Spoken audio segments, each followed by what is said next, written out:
Assalamualaikum warahmatullahi wabarakatuh. Perkenalkan, nama saya Haji Bintang Ramadan dengan NIM 150221371, dan di sini saya akan mempresentasikan tentang 3 teori komunikasi. Jadi di sini saya mengambil teori yang pertama, yaitu teori penetrasi sosial. Nah, teori ini sendiri adalah proses ikatan yang menggerakkan sebuah hubungan dari yang superficial menjadi lebih intim. Nah, teori ini berfokus pada hubungan interpersonal yang dinamis dan dapat berkembang dari yang tidak intim menjadi lebih intim maupun sebaliknya. Nah, di sini saya ada asumsi-asumsi dasarnya. Yang pertama, hubungan-hubungan memiliki kemajuan dari tidak intim menjadi intim. Yang kedua, secara umum, perkembangan hubungan sistematis dan dapat diprediksi. Dan yang ketiga, perkembangan hubungan mencakup depenetrasi atau penarikan diri dan disolusi. Nah, contoh dari teori ini sendiri adalah saat orang berpikir tentang suatu hipotetis seperti bertemu dengan seseorang untuk pertama kalinya. Ketika dua orang bertemu, nah itu adalah budaya yang harapan informasi impersonal akan ditukar. Yang kedua, teori retorika.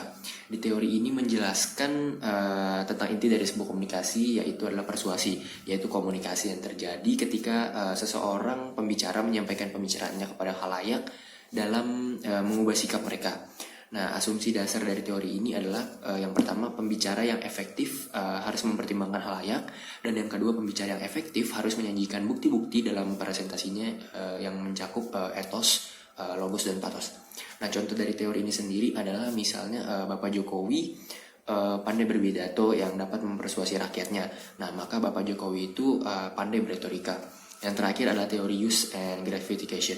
Nah, teori ini pertama kali dikemukakan oleh Blumler, Gurevitch, dan Karls. Nah, pengertian dari teori ini adalah pengaruh media terhadap manusia. Jadi ada 5 asumsi dasarnya. Yang pertama, audiens harus aktif dalam penggunaan media serta berorientasi pada tujuannya. Nah, yang kedua, audiens harus mempunyai inisiatif dalam menghubungkan pemuasan dalam bermedia. Yang ketiga, media harus bersaing dengan sumber lain untuk kebutuhan pemuas lainnya. Nah, yang keempat, audiens harus mempunyai kesadaran diri yang tinggi dalam bermedia. Dan yang terakhir, penilaian konten hanya bisa dilakukan oleh audiens itu sendiri. Nah, di sini saya mempunyai contoh dari teori use and gratification, yaitu biasanya dalam kehidupan sehari-hari. Misalnya setiap orang menggunakan sosial media. Nah, misalnya kita sebut saja TikTok. Nah, biasanya TikTok itu banyak memuat konten seperti edukasi, terus traveling, dan lain-lainnya. Nah, ketika kita terlalu sering membuka TikTok ini, terkadang kita melihat ada suatu konten yang sangat relate dengan yang terjadi pada kita saat ini.